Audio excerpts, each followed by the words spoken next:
Boa tarde, pessoal. Boa tarde a todos. Espero que todo mundo esteja bem. Lembrando que a pandemia ainda não acabou. Vários alunos pegaram recentemente aí, então se cuidando, hein?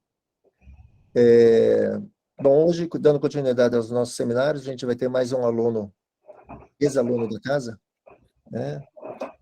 O Ricardo, ele fez graduação aqui na matemática, aqui na FEG, mestrado, doutorado, fez doutorado sanduíche na Alemanha, e agora está com uma bolsa de pós-doutoramento aqui junto ao grupo também. E o Ricardo vai falar para a gente sobre exomundos, tá? Então, por favor, Ricardo, fica à vontade. Ok, compartilhou? Foi, né? Está chegando, chegou, para mim, pelo menos. Ok, legal. Vocês me escutam bem? Para mim está ok. Ótimo. Então, boa tarde a todos. Então, a gente vai falar um pouquinho sobre a dinâmica de exomundos, mas eu vou tomar a primeira parte da palestra para falar um pouco sobre exomundos, que eu acho que é um tema que bastante gente tem curiosidade, mas nem todo mundo trabalha com isso, então acaba não sabendo, tá? Então, primeiro, o sumário de hoje a gente vai ver o que são exomundos, a motivação para estudar exomundos, alguns candidatos, e aí a gente vai trabalhar com um desses candidatos, né, o Kepler 1625b1, e aí são dois trabalhos que a gente vem desenvolvendo aqui no grupo, tá? Sobre a origem desse corpo e também sobre a estabilidade nesse sistema, tá? Então, para começar, né, o que são exomundos? Acho que a definição mais simples de um satélite natural ao redor de um exoplaneta, mas existem alguns tipos de exomundos, tá? A gente tem o clássico, que são os satélites ao redor de um exoplaneta, mas nós também podemos ter satélites ao redor de free floating planets, e aqui a gente tem o nosso primeiro problema, tá? Porque esses free floating planets são objetos com massas planetárias que não orbitam nenhuma estrela. Eles foram recentemente reclassificados, tá? Os free floating planets não são mais planetas. Eles se classificam agora em duas subclasses, ou eles são classificados como anãos marrons, ou como subanãos marrons, dependendo da sua massa. O fato é que eles não são planetas, tá? O problema é que não se classificou o objeto que estaria ao redor desses corpos. Então, se os floating planets não são planetas, a gente não tem certeza ainda que ao redor desses corpos a gente tem um exomundo. Tá? A gente tem submundos, que são satélites de satélites. Esses objetos, por enquanto, são teóricos. Tá? A gente não tem nada parecido com isso no sistema solar. Mas, para o pessoal que estudou um pouco o sistema de Saturno há um tempo atrás, o satélite Rhea, acreditava-se que ele poderia ter ou ter tido uma exomundo. Tá? Mas aí, depois da visita de algumas sondas, descobriu que não. Então, esses objetos são, por enquanto, teóricos. A gente tem os planets. Tá? Planets, a palavra planet é a junção da palavra planeta com a palavra moon. Tá? Os planets também são conhecidos como satélites órfãos, né? Como luas órfãs. E eles são bastante interessantes, porque eles seriam satélites que se perderam do seu planeta hospedeiro e entraram numa órbita heliocêntrica.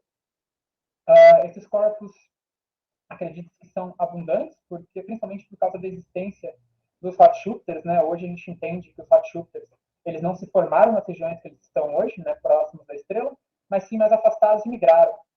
Se esses hot shooters, por exemplo, tiverem satélites, durante esse processo de migração eles podem acabar perdendo os seus satélites, tá? E se por acaso esses satélites sobreviverem, ficar numa órbita heliocêntrica, seriam planets. E a gente tem o mais novo membro dessa classe, que são as Chronomoons. Tá? Chronomoons seriam satélites regulares, aliás, satélites naturais, na verdade, com anéis. Tá? Esses objetos também são teóricos, mas eles foram propostos para explicar o fato de que alguns candidatos a exomundos são muito massivos, muito mais massivos do que a gente poderia esperar, né? Muito maiores, melhor dizendo. Então, o fato deles terem anéis poderia solucionar isso. Poderiam ser, de fato, menores, mas com anéis. Bom, como é que a gente detecta uma exomum? Tá? Eu não sou nenhum especialista nisso, mas, a princípio, qualquer técnica que você use para detectar um exoplaneta pode ser aplicado para a detecção de uma exomum. Claro, depende da sensibilidade do método. Tá? O método mais aplicado é o método de trânsito, e aqui a gente tem dois tipos de detecções possíveis. A primeira detecção é o trânsito da própria exomum, Então, quando o planeta passa na frente da estrela, a ExoMoon também realiza esse trânsito, você consegue encontrar o trânsito da ExoMoon na curva de luz. Ou pode ser seria uma detecção direta, né? Ou você pode ter também uma detecção indireta, que são através desses dois efeitos, né? Os PTVs, que são as variações do tempo de trânsito, que mede a variação entre dois trânsitos consecutivos de um exoplaneta, e os TDVs, que medem a variação na duração do trânsito, que é quanto tempo demora para um planeta realizar o seu trânsito na frente da estrela. Se você tem só um planeta no sistema, tanto o tempo de trânsito quanto a duração do trânsito tem que ser sempre o mesmo. Agora, se você tem um outro corpo nesse sistema que afeta gravitacionalmente esse planeta, esses tempos apresentam variações. Tá? O problema dos TTVs e dos TDVs é que eles também podem estar detectando exoplanetas, não só exomoons. Então, um segundo exoplaneta do sistema pode ser o causador do TTV ou do TDV, e não necessariamente uma exomoon. Tá? Para mais informações sobre técnicas de detecção de exomoon, a gente vai ter um seminário aqui no grupo dia 24, né, do Dr. René Heller. Ele trabalha com essa parte de detecção e ele está estudando assim, novas técnicas, novos softwares de detecção. Tá? Então, ele vai falar muito melhor do que eu. Bom, a motivação, né? Eu acabei não falando, mas a gente não tem nenhuma exomoon confirmada ainda. O que a gente tem são candidatos. Mas a motivação para estudar esses corpos é que esses corpos seriam muito grandes e muito mais massivos do que os satélites que a gente tem no nosso sistema solar. Eles podem estar ao redor de Free Floating Planets, também é uma coisa que a gente não tem por aqui. E tem a questão da habitabilidade, que é uma questão razoavelmente nova, que se propõe que as exomoons seriam corpos bons candidatos para serem habitáveis. A gente vai abrir um pouquinho esses tópicos. Tá? Quando eu falo de satélites mais massivos, e aqui eu cito alguns trabalhos, a gente tem um trabalho do Barnes e do O'Brien de 2002, que mostra que satélites tipo Terra, né, com as características da Terra, seriam estáveis ao redor de planetas do tipo Júpiter. Nesse trabalho de 2015, o Heller e o Puders mostraram que satélites mais massivos do que Marte poderiam se formar ao redor de superjúpiter, que seriam planetas com algumas massas de Júpiter. Tem um trabalho recente também que mostra que satélites tipo Mercúrio se formariam através de colisão entre dois protoplanetas, né? Seria um cenário mais ou menos similar com o que a gente tem para a formação da Lua. Então, você teria uma superterra, você teria outro corpo terrestre, você teria uma colisão, espalhamento de um disco, de um anel de material, e aí nesse disco poderiam se formar exomoons, e eles encontraram que exomoons com a massa de Mercúrio seriam possíveis via esse mecanismo. E claro, tem os dois candidatos, né, o Kepler 1625b1, que foi proposto em 2018, e o Kepler 1708b1, que foi proposto agora em 2022, que seriam corpos aí com as dimensões e com a massa do planeta Netuno, né, algo impensável se a gente tomar como comparação só o nosso sistema solar. Ao redor dos Free Floating Planets, tá, a gente também tem um candidato, tá, um candidato com cerca de 1,7 raios da Terra, e ele está orbitando um sistema binário, tá, os dois corpos massivos que formam esse sistema têm cerca de 4 massas de Júpiter cada um. E aí você teria um corpo com cerca de 1,7 raios da Terra orbitando esse sistema. Esse satélite foi proposto bem recentemente, agora em 2021. Também no trabalho de 2021, né, foi mostrado que um satélite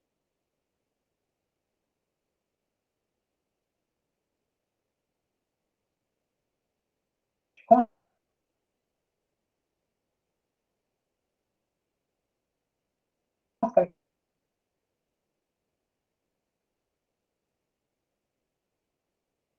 Floating Land,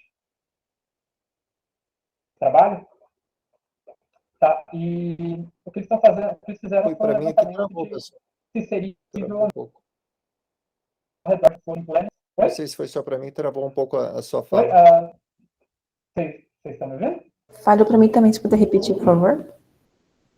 Voltou. Se você puder. Sim, voltou. Voltou normal? Se você puder repetir, se. Tá. No começo desse slide? Isso. Ou no slide anterior? Não, desse aí. Tá todo esse slide? Tudo. voltando então, esse trabalho de 2022 que eu comentei, ele foi um post que foi apresentado recentemente, tá? Mas um dos autores, eu tenho contato com ele, o trabalho já foi submetido, tá? Então deve sair em breve.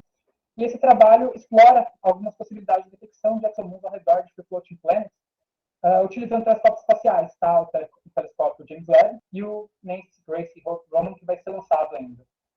Então, também é uma área bastante nova e é uma área em desenvolvimento, tá? E, por fim, a questão da habitabilidade, tá? Já se discute habitabilidade em exomundos desde quando se discute a habitabilidade em exoplanetas, mas acho que foi no trabalho de 2014 que a gente escuta isso com um pouco mais de força, né? O trabalho do Heller e colegas, onde ele afirma que as exomundos podem ser mais abundantes em zonas habitáveis. Tá?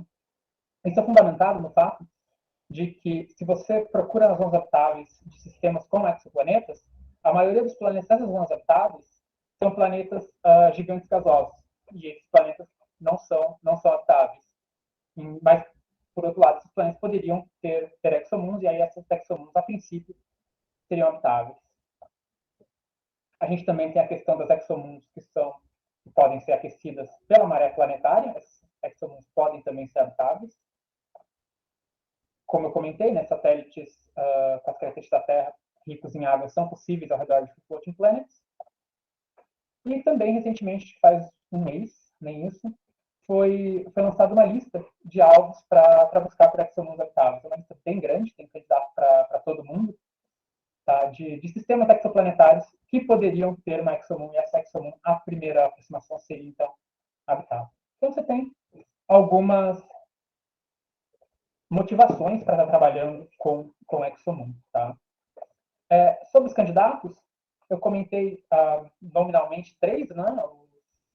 O Kepler 1625b1, o 1708b1 e o que está orbitando o Floating Planet, mas eu vou falar aqui mais de 2 apenas, porque são os mais promissores. Tá? Existem muitos outros candidatos a exomoons, alguns que são propostos via análise de trânsito, outros que são propostos apenas teoricamente, mas os dois que eu vou comentar aqui são os mais prováveis. Tá? Então, o primeiro deles, ele foi proposto em 2018, ele está no sistema Kepler 1625, tá? O sistema tem uma estrela com uma massa de cerca de 1,1 massas solares, um raio ali de cerca de 1,8 raios do Sol. E o planeta ainda tem pouca informação sobre o planeta, tá? A massa que eu coloco aqui de aproximadamente 3 massas de Júpiter, essa massa aqui é uma aproximação, tá? É só uma estimativa. Esse planeta pode ter qualquer coisa entre 1 a 10 massas de Júpiter. O raio dele é um pouco melhor limitado, e ele está orbitando a 0,84 unidades solares, unidades astronômicas da estrela. Tá? A órbita desse corpo seria, a princípio, circular e coplanar. O curioso é que o candidato a satélite nesse sistema, ele foi encontrado para ser um satélite com as características do planeta Netuno, orbitando com semi-eixo maior, atualmente de 40 raios do planeta. Eu falo atualmente porque em 2018 ele foi proposto, o semi-eixo proposto era de cerca de 19 raios do planeta, aí eles melhoraram esses cálculos, agora está em 4 raios do planeta. Esse corpo estaria em órbita circular, mas com uma órbita inclinada. Aqui do lado, aqui no sketch, a gente pode ver como teria sido o trânsito que esse sistema realizou, né, o planeta e o satélite. Você pode ver aqui que a Lua está numa órbita bastante inclinada e que ela realiza o trânsito bem aqui no finalzinho.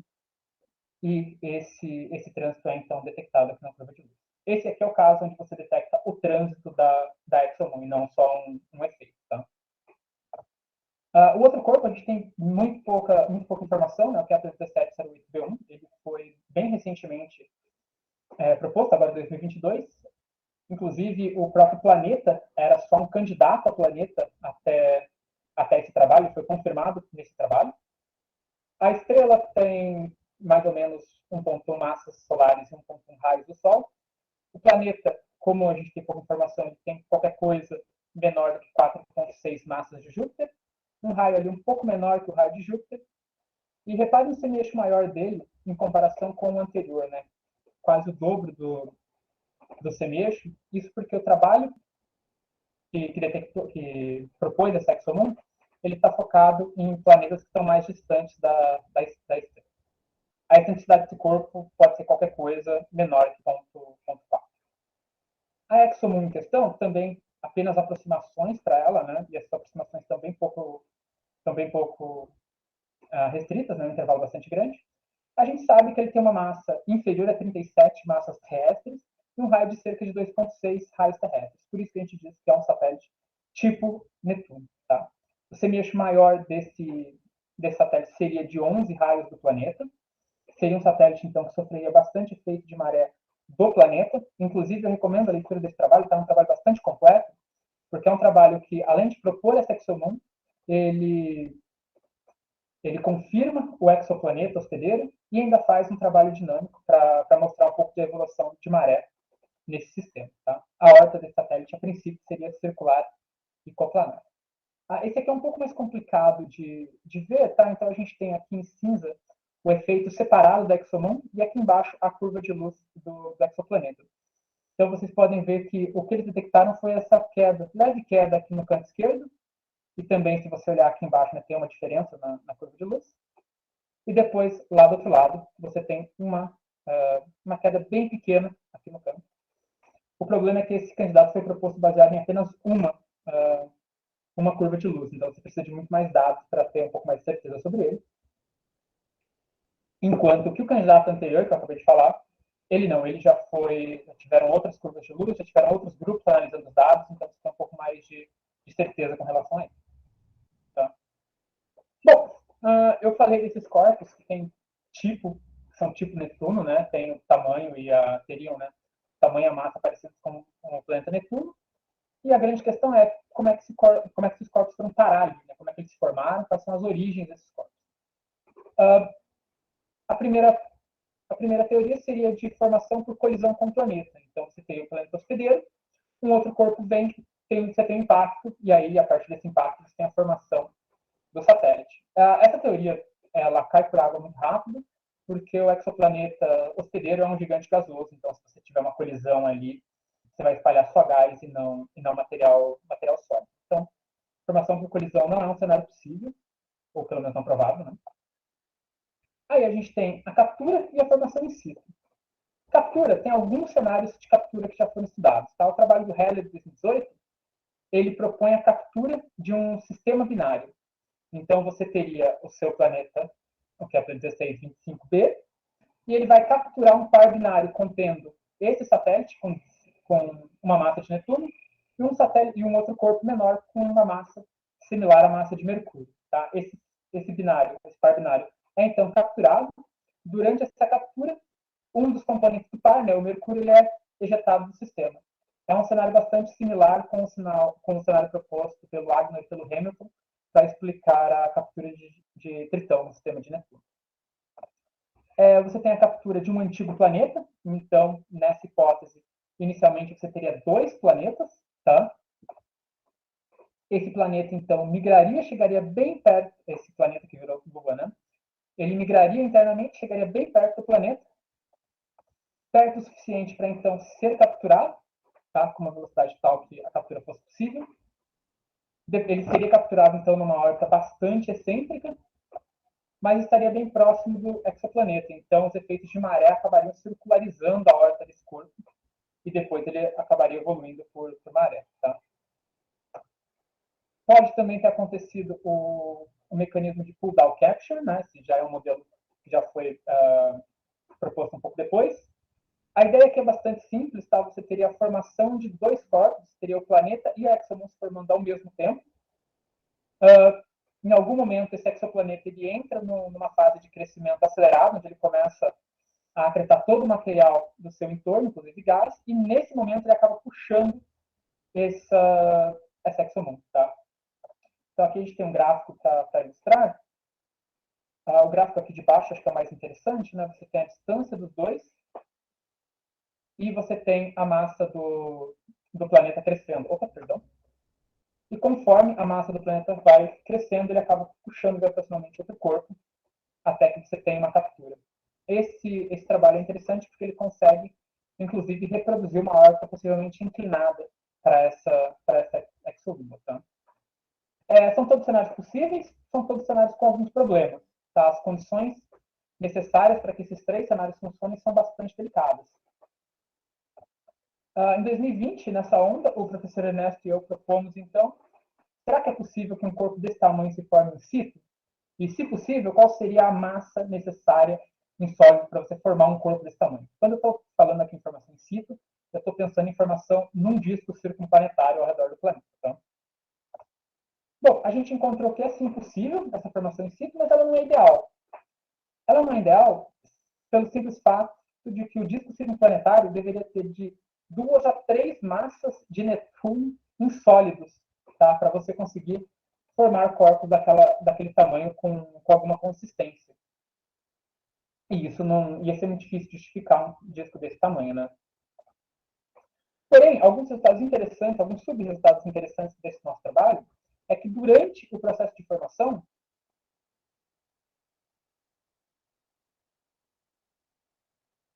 a gente encontra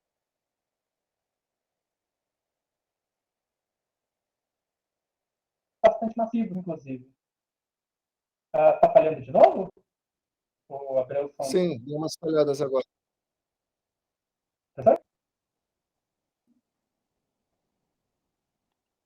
Mas voltou? Tá normal? Agora que você falou, sim. Agora sim. Não? Travou de novo. Desculpa, só que a internet não tá ajudando hoje. Só você desconectar e conectar minha internet, ele já volta. Ok, ok.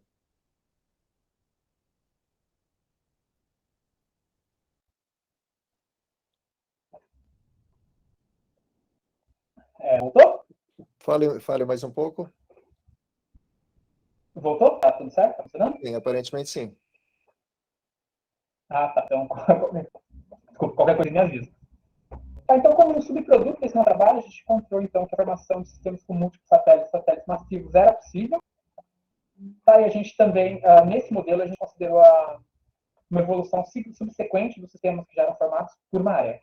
Tá? Então, é possível, mas não é ideal. Então, se você me perguntar hoje qual seria o cenário mais provável de origem para esse satélite, alguma coisa nesse meio termo entre captura e origem e formação em si. A gente realmente não tem nenhuma certeza disso. Os mecanismos de captura, eles estão em maior número, né? A formação em si, a gente vê que ela é um pouco mais complicada por causa dessa massa, que é muito difícil de justificar.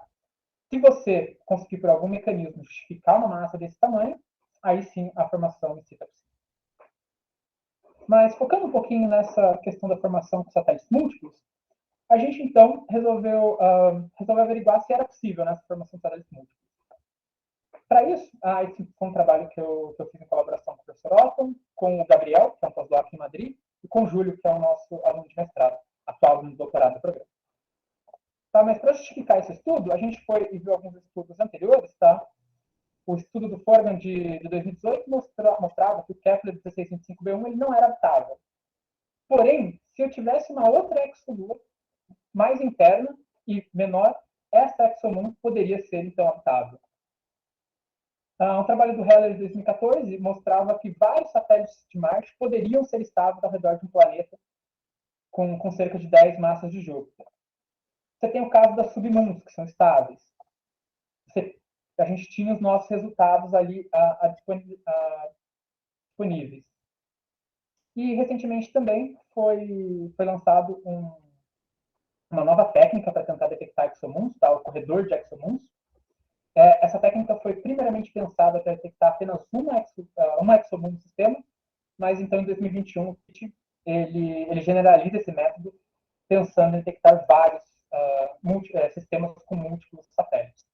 Então, já existe a demanda para trabalhos com múltiplos satélites.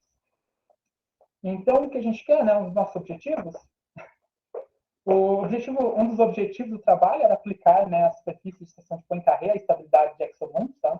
A superfície de seção de Poincaré é uma ferramenta bastante difundida aqui no nosso grupo, a estudo de estabilidade, e eu queria tentar usar ela para exomoons. Infelizmente, esse foi um dos objetivos que a gente não conseguiu fazer, nunca se completar. Mas, de volta aos objetivos que a gente realmente conseguiu, a gente queria verificar se uma exomoon extra do tipo Terra seria estável nesse sistema, uma vez que o outro candidato a satélite já está no sistema. Então, o sistema seria o planeta, o candidato a satélite e esse satélite extra. Tá? Por que uma Terra? Por questões da habitabilidade. Como a gente viu no trabalho da Forgan, um satélite interno menor seria possivelmente habitável. A gente também queria procurar por regiões preferenciais para estabilidade, né? Se fosse estável, que regiões, quais seriam essas regiões? E, claro, né, estudar a interação dinâmica entre o satélite extra e o satélite que já estaria lá. Então, a gente vai fazer isso através de simulações de N-Corps. Para isso, a gente vai utilizar o pacote Posidonius. O Posidonius é um pacote de integração de N-Corps tradicional, com a diferença que ele já tem implementado as forças de maré e de rotação do corpo. Então, ele é bem mais fácil de trabalhar com ele. Ele é bem mais rápido. O nosso sistema, como eu comentei, vai ter o planeta, o candidato a satélite e o satélite extra. Daqui para frente, quando eu estiver me referindo ao candidato a satélite, eu vou se chamar só de satélite primário e o satélite extra de satélite secundário, só para ficar mais fácil. Tá, os efeitos que a gente considera: a interação gravitacional entre planeta e satélite, satélite-satélite, a maré que o planeta exerce no satélite e que o satélite exerce nos planetas, e a deformação do planeta por rotação. Tá. A gente, então, vai realizar 160 simulações. As nossas condições iniciais para o planeta e para o satélite primário são as mesmas que eu dei anteriormente. Aqui só vale ressaltar os parâmetros de maré que a gente adotou. Tá? Para o planeta, a gente adota parâmetros de maré, a constante o número de Love e a constante de dissipação como sendo as de Júpiter. Para o satélite primário, a gente adota os mesmos parâmetros, só que agora considerando o planeta Netuno. E para o satélite extra, tipo Terra, a gente vai considerar, então, os parâmetros da Terra. Esse satélite vai ser colocado em órbita coplanar, né? Nosso programa é todo coplanar. E a gente vai distribuir esse satélite extra em algumas posições. Então, a gente vai distribuir ele de 5 até 35 raios do planeta. Lembrando que o satélite primário está lá parado a 40 raios do planeta. A gente distribui, então, de 5 a 35, fazendo um passo de 2 raios do planeta entre eles. A gente vai considerar também um range de eccentricidades, que vai de 0 até 0,9, com um passo de 0,1. Nosso tempo de simulação é de 1 milhão de anos. Após esse tempo, se o sistema permanece estável, a gente considera que o sistema é estável. Tá, os nossos resultados. Então, aqui a gente tem a nossa grade de condições iniciais. Tá? Então, vocês podem ver como é que foi distribuído o satélite extra. Aqui esses quadradinhos são satélites extras. Planeta e satélite primário. Tá? Em verde, a gente tem as condições iniciais que retornaram sistemas estáveis. Em vermelho, que retornaram sistemas instáveis. Tá? Eu destaco que metade das nossas simulações retornou um sistema estável e que essas linhas verticais aqui indicam algumas localizações de ressonância. E eu destaco essa linha azul que eu estou apontando aqui com o mouse, tá? Onde você tem uma ilha bastante grande de estabilidade, ali perto de 25 raios do planeta, que é onde você tem uma ressonância 2:1. Tá? Então, os satélites acabam ficando presos nessa ressonância com o satélite primário e eles não se tornam instáveis, pelo menos não durante todo o nosso período de simulação. Aqui a gente tem o destino, né, dos satélites extras que participaram de sistemas instáveis. A gente tem um pouco de tudo, tá? A gente tem em triângulo colisão com o planeta, quadrado colisão com o satélite primário, e em bolinha a gente tem ejeção, e as cores indicam o tempo que demorou para que essas coisas acontecessem. Então a gente tem desde colisões e ejeções que acontecem instantaneamente, até algumas que demoram um pouco mais de tempo. Tá? E é bom dizer que a gente não tem nenhuma preferência, pelo menos estatisticamente, não existe nenhuma preferência para qualquer um desses 3 destinos. Tá? Essa aqui é a figura talvez mais importante do nosso trabalho. Então, só para explicá-la para vocês, as cores dos nossos pontos indicam em que posição esses satélites extras começaram. Então, se você pegar um ponto verde claro, ele começou a 5 raios do planeta, verde escuro a 7, e assim a gente foi. A forma do ponto tem a ver com a excentricidade inicial. Tá? Então, de novo, se você pegar esse quadradinho verde claro, significa que foi um satélite extra que começou a 5 raios do planeta e começou com uma excentricidade inicial de 0,3. Tá? O destaque aqui é que a grande maioria dos satélites estáveis, né, dos sistemas estáveis, tiveram satélite extra migrando internamente. Especialmente aqueles satélites que tinham excentricidade inicial bastante alta. Então, a gente pode tomar como exemplo esse ponto amarelo, não sei se vocês conseguem ver aqui, a bolinha amarela. Essa bolinha amarela representa uma condição inicial que começou lá em 19 raios do planeta, com 0,4 de excentricidade. Tá? Então, você tem uma migração bastante acentuada dela.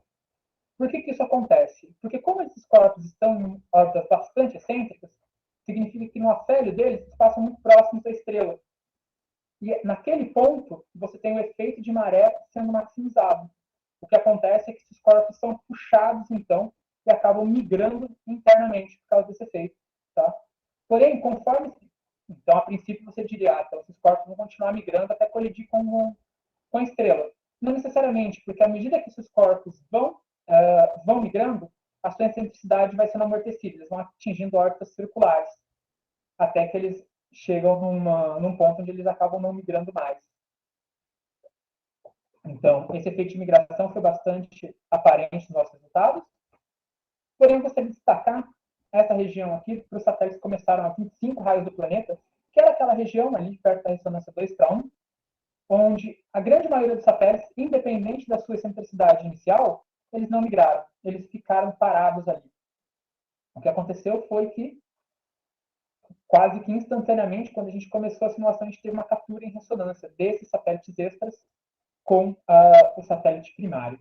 Tá? Então, só para ilustrar isso, primeiro... Posso fazer uma pergunta? Claro.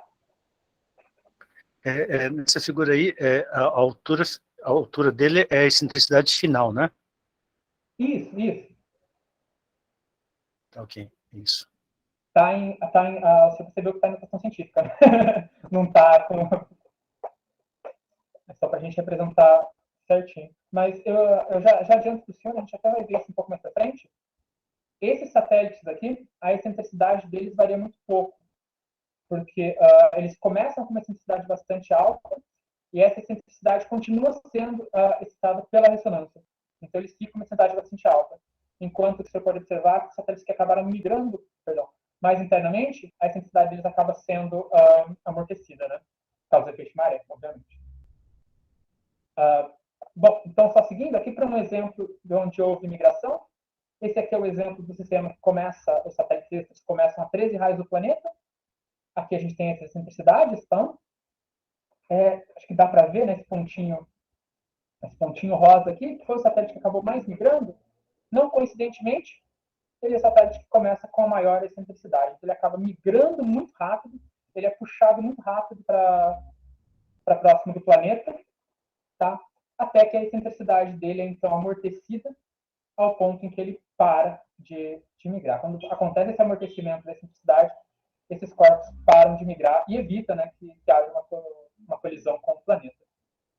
Tá? E aí é quase uma escadinha, né? Quanto menos excêntrico, menos ele vai migrar. Se você olhar para o satélite primário, que está lá a 40 raios do planeta, esse acaba movendo muito pouco, né? O semi-eixo, a excentricidade dele quase não é afetado. Agora sim, o caso que começa a 25 raios do planeta, esse é o caso da ressonância 2:1. Tá? Então vejam que assim que a gente começa a nossa simulação, você tem ali uma movimentação inicial desses corpos, mas que depois, dado um período, eles param de se mexer, né? Eles travam ali o seu semi-eixo, a excentricidade também trava. O problema é que essa excentricidade ela acaba travando, né? Acaba variando em valores muito altos. Tá?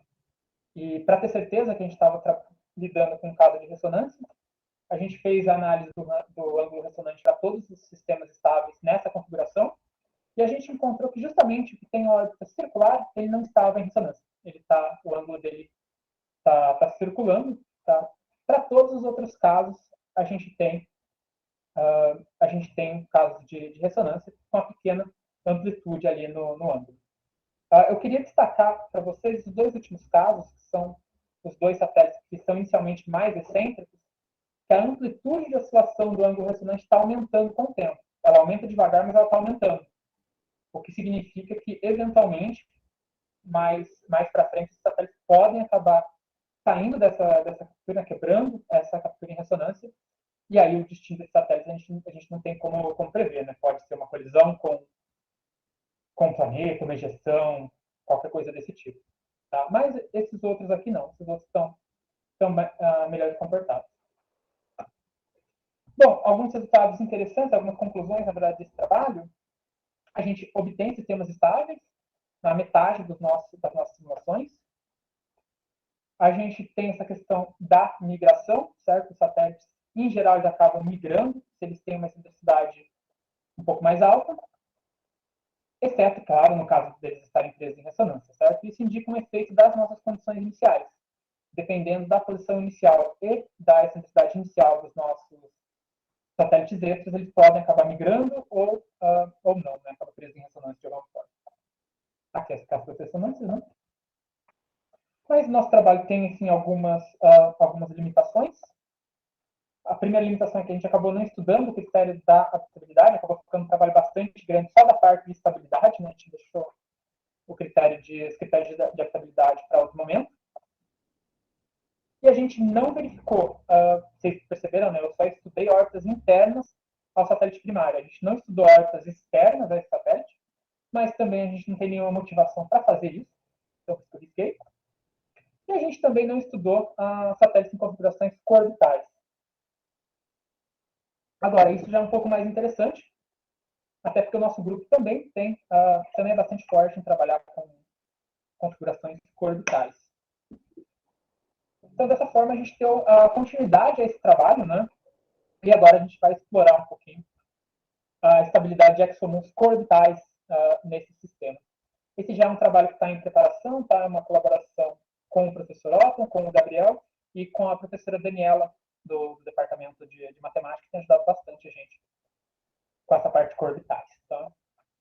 Então, os objetivos é estudar a estabilidade de satélites massivos coorbitais ao Kepler 1625b1, né, o satélite primário. A gente quer identificar a amplitude do movimento orbital ao redor de L4, né, em relação a L4. E também estudar um papel das ressonâncias entre as frequências de libração e a estabilidade, né, qual a relação dessas duas coisas para satélites coorbitais. A gente realizou, então, mais de 2.000 simulações. As características do planeta e do satélite primário, elas são as mesmas, tá? Não mudou nada. No satélite extra, que a gente muda alguma coisa, a gente não trabalha mais com um satélite só tipo Terra. A gente vai trabalhar com várias massas diferentes. Então, a gente começa com um satélite orbital tipo Marte e vai até um satélite tipo Netuno. Então, no sistema mais extremo, a gente teria o planeta e 2 satélites tipo Netuno numa configuração orbital. E a gente vai fazer isso com o passo de uma massa da Terra. Então, a gente vai de um Marte para uma massa Terra, 2 massas Terra, e assim a gente vai até chegar à massa de Netuno. O raio desses corpos, a gente, para poder definir, né, esses corpos intermediários, a gente interpolou os raios de Marte, Terra e Netuno, para achar uma função para isso. E a separação angular desses satélites, a gente vai separar esses satélites inicialmente de 30 até 90 graus, com um passo de 1 grau. A gente não considera efeito de maré, nesse caso. E a gente também simulou para menos 30 e 90, né, que é para o outro lado, mas os resultados foram similares, então vou mostrar só os resultados de 30 até 90. O tempo de simulação é o mesmo, né, 1 milhão de anos. Então aqui eu tenho um gráfico das condições iniciais, também já mostrando quais são estáveis e quais são instáveis, só para vocês se orientarem. No eixo horizontal eu tenho a massa do orbital, tá? E no eixo vertical eu tenho a separação inicial. Tá? Então, aqui onde vocês veem 0, na verdade é o Marte, tá? E aqui perto de 18 é o Netuno. E aí a gente vai aumentando a massa dos orbitais de 1 em 1. Então, reparem que se você colocar muito próximo, uma separação muito pequena, você não tem estabilidade nenhuma, eles acabam colidindo bastante rápido, tá? Isso para todos os casos. E também tem um limite superior, né? Você pode, a partir de uma determinada distância, você não tem mais estabilidade. O caso mais curioso foi que, por exemplo, se você usar como orbital um satélite tipo Marte, você tem um range bastante grande de separações iniciais, onde se você coloca esse satélite, você tem estabilidade. Eu gostaria que vocês percebessem que conforme você vai aumentando a massa do orbital de um Marte para uma Terra, esse intervalo diminui. E depois diminui, vai diminuindo conforme você vai aumentando, até chegar num ponto onde você não tem mais configurações estáveis. Isso acontece para 5 massas da Terra do core orbital. E, bom, nesse ponto você chega para mim e fala, tudo bem, então a partir daqui eu não tenho mais nada estável, certo? Porque eu estou só aumentando a massa do core orbital, teoricamente o sistema vai ficando ainda menos estável, certo? Não, tá? Então a gente encontra aqui 2 casos isolados, tá? O caso para o companheiro core orbital tendo 9 e 10 massas da Terra, a gente encontra uma pequena região de estabilidade, mas isso é exatamente a 60 graus, né? Muito próximo de 60 graus. Mas o fato curioso é que depois de 12 massas da Terra, você começa a ter regiões maiores de estabilidade. Tá? E aqui a gente tem uma questão bastante importante, né? Por que isso acontece? Tá? Do senso comum, a gente pode pensar que isso não deveria acontecer, deveria ser tudo instável. A gente tem 2 detalhes importantes nesse gráfico. Tá? Primeiro são esses 2 pontos. Tá?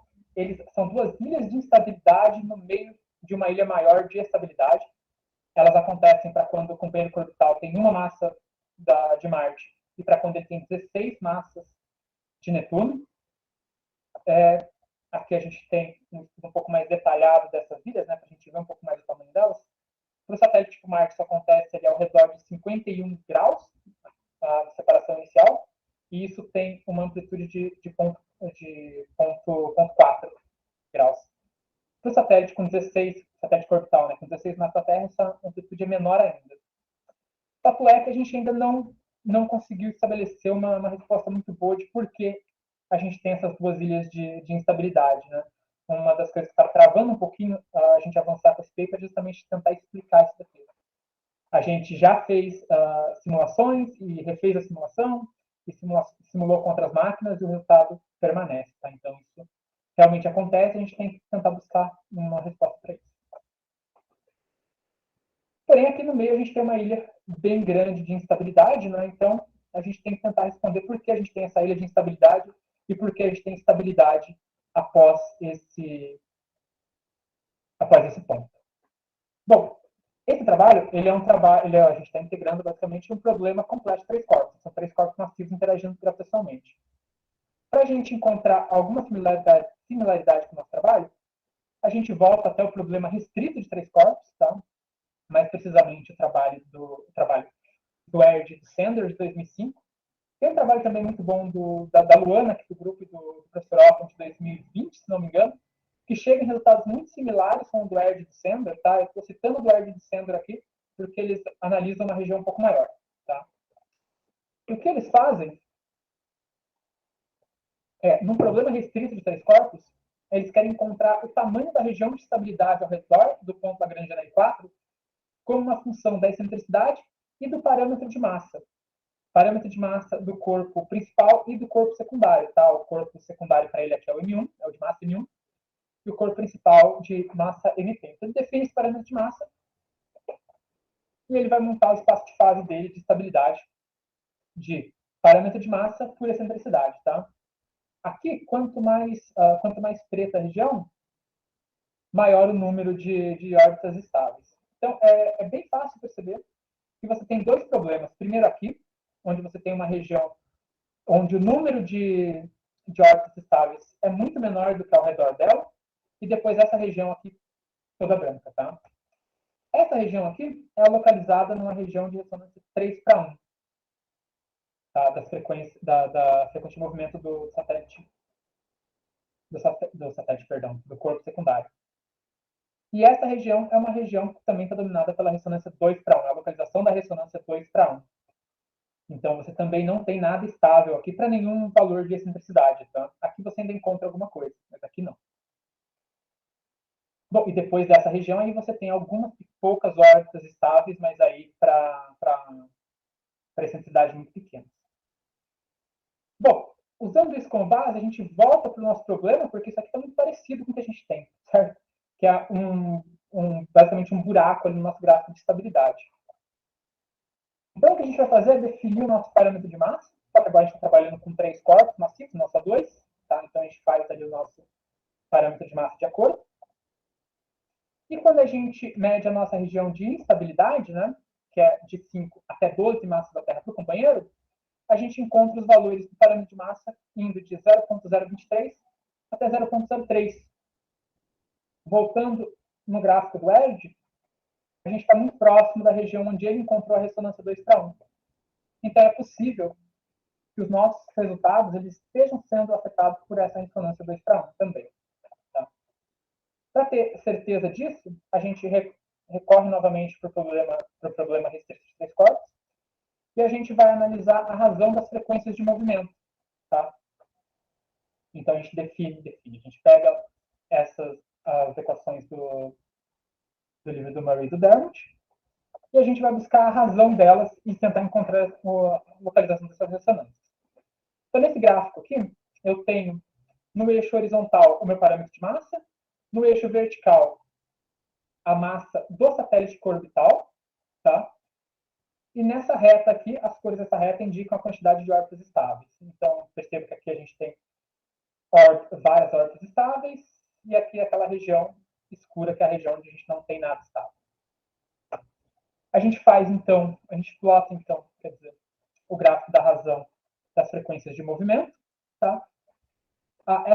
Esse critério de Gachot é um critério que mostra que a partir desse parâmetro de massa você não tem mais nada estável, tá? Então, eu só coloquei aqui para a ilustração. E agora a gente pode procurar por algumas ressonâncias, tá? Então, aqui eu vou traçar a ressonância 2:1, que está posicionada justamente no meio daquela minha região de instabilidade. Então, provavelmente, aquela instabilidade que eu estou vendo, ela aparece por causa de uma ressonância 2:1. Eu plotei também a ressonância 5:3, que acontece justamente ali na borda mais externa, de onde eu começo a ter estabilidade de novo. E plotei também, curiosamente, a ressonância 3:2, que acontece bem aqui. Tá? Bom, entendi. Então, quer dizer que a sua ressonância 2:1 está causando toda essa instabilidade. Tá? Você está trabalhando num problema completo de 3 corpos, existe uma relação entre o problema completo e o problema restrito, mas por que essa ressonância 3:2 ainda está gerando satélites estáveis e sistemas estáveis e não sistemas instáveis, como seria o esperado? Bom, se você olhar aqui a figura do ERD, o ERD também, só para posicionar para vocês, tá? A posição dessa ressonância 3:2 está aqui, entre 0,03 e 0,35 do parâmetro de massa. Então, está em algum lugar por aqui, tá? No gráfico do ERD. Repare que ele encontra, sim, órbitas estáveis, mas para intensidades muito baixas, que é o nosso caso, tá? A gente começa com os dois satélites em órbita, tanto o primário quanto o orbital, em órbitas circulares. Eles, apesar de ganharem alguma intensidade, nada que supere esse ponto 1 aqui, tá? Então, nosso resultado está, assim, de acordo com os resultados do ERD, mesmo se tratando de um problema complexo de 3 corpos, não um problema restrito.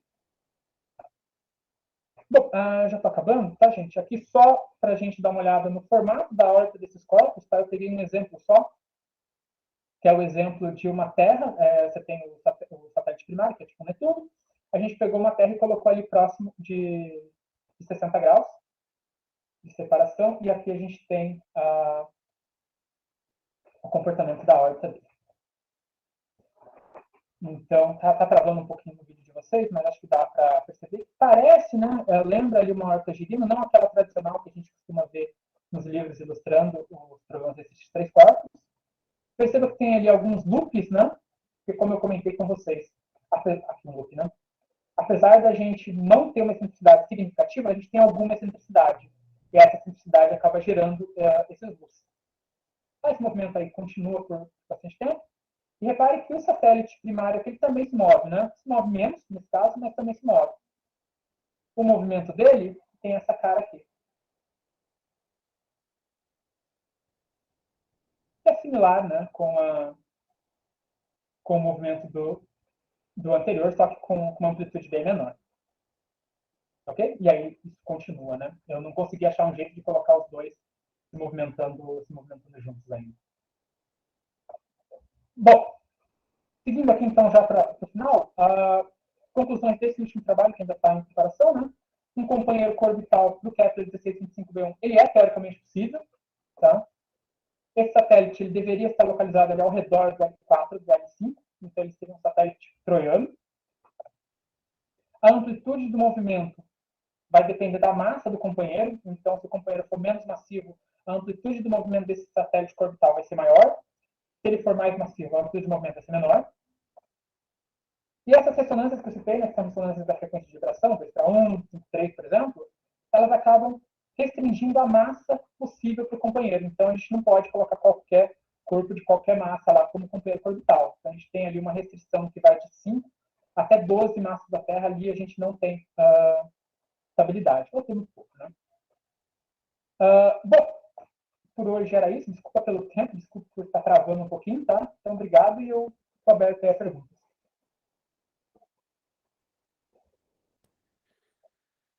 Valeu, Ricardo. Ótima apresentação. Bom, estamos abertos agora, então, a perguntas ou comentários. Se alguém quer fazer alguma pergunta, algum comentário. Pode falar, Nelson. Bom, boa tarde a todos. Bela apresentação, Ricardo. São dois trabalhos bem distintos, né, que você fez, na realidade, são dois seminários ao mesmo tempo. Eu vou ficar restrito lá do primeiro seminário, da estabilidade da ExoMoons. Naquele gráfico, aquele gráfico que eu fiz a pergunta lá, eu tenho algumas curiosidades a mais. Você pode voltar um pouquinho aí? Posso.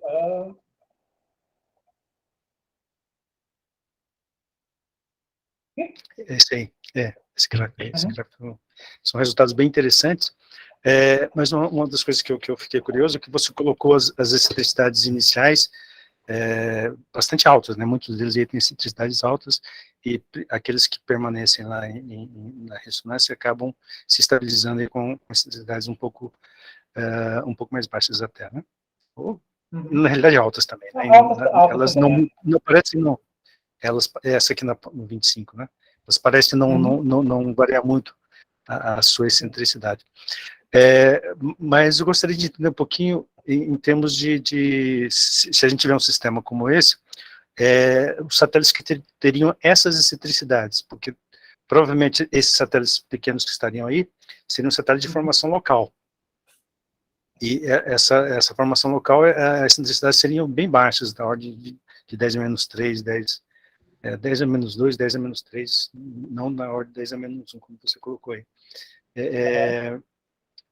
Então, apesar de estar se mostrando uma certa estabilidade, né, aliás, está se mostrando uma certa migração, né, e como você mostrou, se a excentricidade baixa, a migração é bem mais lenta, então, apesar de estar mostrando essas instabilidades aí, de certa forma, para um sistema que se formasse no local, a coisa seria um pouco diferente, né? Não, se você forma localmente tudo isso, é outro problema, né, professor? Porque aí, realmente, quando a gente começou esse trabalho, a gente realmente decidiu explorar todo o range de excentricidades, mesmo sem saber, sem pensar no resultado final. Vamos explorar todo o range e ver onde a gente termina. Se você pensar numa formação local, tá, unicamente local, aí é outro problema, porque aí você teria necessariamente excentricidades mais baixas, a menos que você tivesse uma formação e, eventualmente, uma migração, e essa migração gerasse uma captura numa outra ressonância. A gente sabe que uma captura em ressonância pode gerar um aumento da excentricidade, mas seria um outro problema. E aqui fica bastante complicado, professor, porque se o senhor pensar numa formação local, tá, até no trabalho que a gente fez junto, a gente mostra que a quantidade de massa para formar um Netuno é muito grande. Agora, para formar uma Terra, um Netuno é ainda maior. Então, a formação local é muito complicada. Eu estou pensando na formação local só do Terra ali, e, aliás, eu pensaria até em órbitas, até em massas menores, né, que é o mais provável. Se você pensar na formação local só do Terra, eventualmente, em algum momento, você vai ter que acabar pensando em como é que o outro corpo foi gerado. Tá? Porque, necessariamente, se ele foi formado também, vamos supor que ele foi formado localmente, você teria que formar os dois concomitantemente. Então, isso é um problema. Tá, eu estou pensando captura e a formação desse objeto. Né? Isso que eu tô pensando. Tá, e você mostraria a estabilidade em relação a esse objeto aí que foi capturado. Imagina, você tem lá os seus satélites se formando, e aí você vem com um objeto desse e entra ali no sistema. O que isso causa em termos de estabilidade? É isso que eu estava imaginando. Entendi. Bom, a gente tem resultado.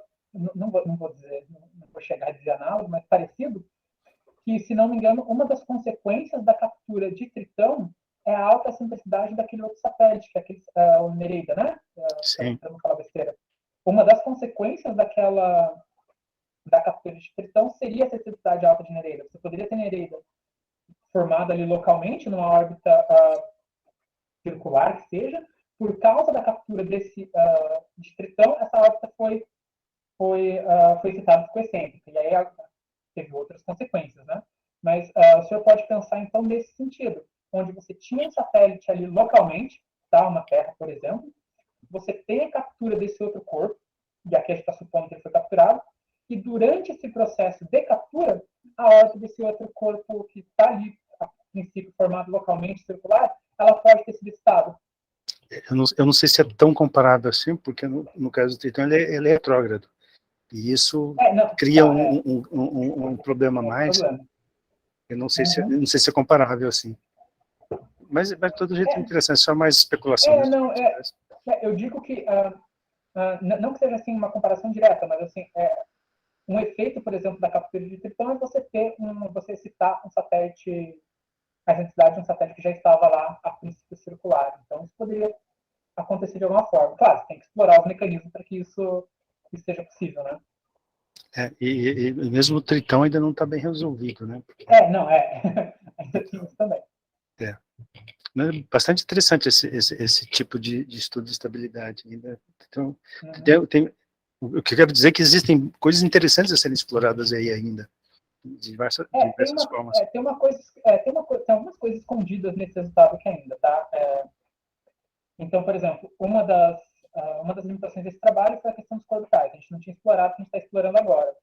Outra coisa, uma das motivações foi talvez a possibilidade de você ter desses corpos de um satélite mais interno, ao Kepler 1625b1, ser habitável, né? Ter ali uma temperatura que pudesse ter água em estado líquido. E isso ficou para a gente estudar para frente, a gente não fez ainda, tá? A gente tem esses resultados, a gente tem tudo que a gente precisa para fazer, mas a gente não fez essas contas ainda. Uma coisa a ser feita. Eu acredito que é isso mesmo, a explicação de você ter colocado essas intensidades altas é justamente para você poder aquecer o seu satélite, né?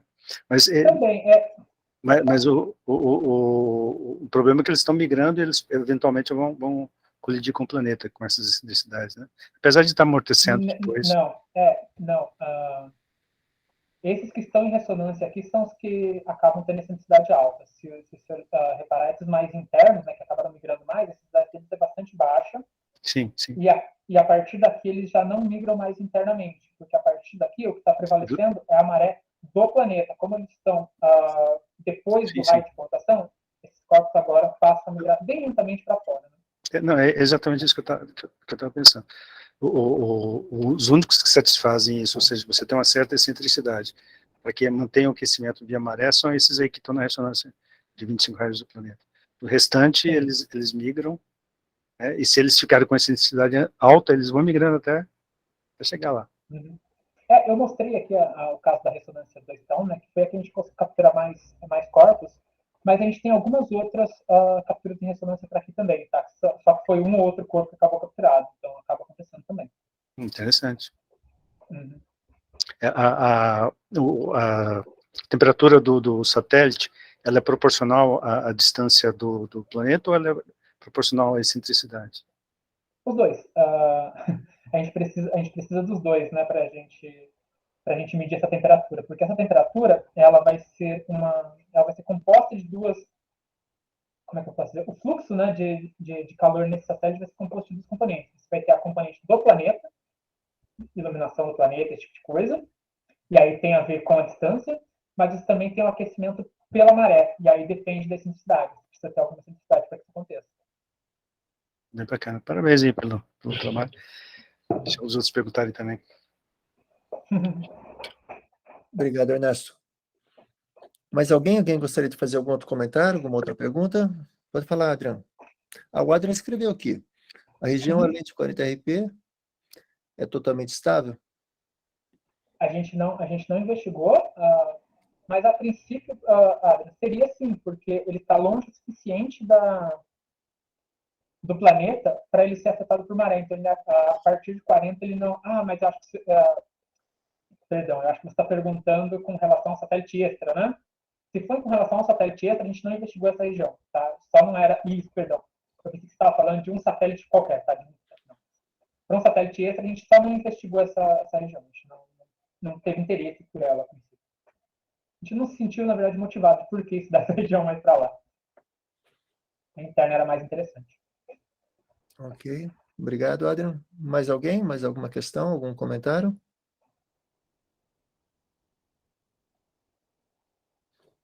Nenhuma pergunta, Luana, dos orbitais? Por enquanto, eu acho que não. Foi bem explicado, foi bem interessante. Eu gostei do trabalho, parabéns. Então, achou aqueles espaços também nas massas, né? Vai variando as massas e fica instável. Isso é muito bom. Confirmo mesmo que meu trabalho estava certo. Foi. A gente leu, pelo menos eu li algumas vezes o seu trabalho, e aí depois que eu achei, na verdade eu li o seu trabalho primeiro, não entendi tão bem, depois eu achei o trabalho do Erd de Sanders, que a gente estava 4 páginas, e aí eu vi essa figura e reparei que você chega nessa mesma figura, só que você para a sua análise aqui. Você chega num ponto onde, que quando você chega na ressonância 2:1, né, ou perto da ressonância 2:1, você encontra que não tem mais órbitas estáveis. Aí, se eu puder, né, professor, o professor me contou que vocês chegaram num ponto, não tem mais órbita estável, então não tem mais nada para lá. Tem um fiapinho de órbita ainda, tá? Entre ponto 03 e ponto 04, antes ali do critério de Gachot. Entendi. Acho que a gente não... Acho que a nossa amostragem com o passo que a gente usou deve ter sido maior do que o que vocês veem aí. Não lembro mesmo. Eu acho que parou um pouco antes, né? Ficou instável, tentou mais um pouco, tentou mais alguns passos, eram todos instáveis, parou ali, exatamente nesse buraco aqui entre o 02 e 03. Você cai num poço de instabilidade muito grande, né? Aí, se vocês chegaram até uma parte, ele fala, não tem mais nada. E que realmente parece que não tem mais nada. Tinha um pouquinho ali. Tem um naquinho aí ainda. Tem sim. Mas essa outra região aqui de instabilidade, né, que tem ali entre o 0,1 e o 2, foi identificado lá no trabalho. Luana também. Tudo isso aqui vocês encontraram, Luana. Até o seu tá melhor que o dele, né? Essas duas quedas suas estão parecidas, mas estão melhores representadas do que a queda do Edward. Mas é a mesma queda. Legal. O Gil aqui deu um parabéns pelo trabalho. Eu acho que é isso. Mais alguém? Mais algum comentário? Então, acho que é isso aí. Obrigado, Ricardo. De novo, uma excelente apresentação. Fez um review geral aí. E bom para o seminário que a gente deve ter mais em breve aí, do Heller. Uhum. Interromper a gravação. Obrigado. Bom, só antes da gente terminar, não sei se alguém tem alguma notícia. Eu gostaria primeiramente de falar